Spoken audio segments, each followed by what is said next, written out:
महाराष्ट्रात धर्मस्वातंत्र्य कायदा राज्यात लागू. कायद्याचे उल्लंघन केल्यास 7 वर्षापर्यंतच्या कारावासाची तरतूद.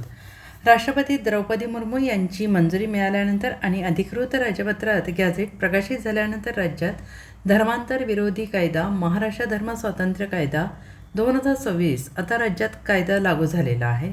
अधिकाऱ्यांनी दिलेल्या माहितीनुसार हा कायदा 30 जुलै रोजी अधिकृत राजपत्रात प्रकाशित झाला आणि त्याच तारखेपासून तो अंमलात आला.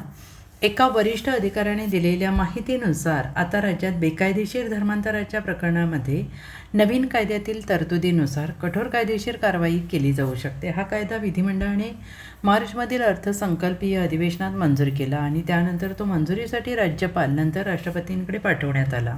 हा कायदा बळजबरी, फसवणूक, आमिष, चुकीची माहिती, लग्नाचे आश्वासन देऊन केलेल्या जाणाऱ्या धर्मांतरास प्रतिबंध करतो. या कायद्याचे उल्लंघन केल्यास 7 वर्षापर्यंतच्या कारावासाची तरतूद आहे.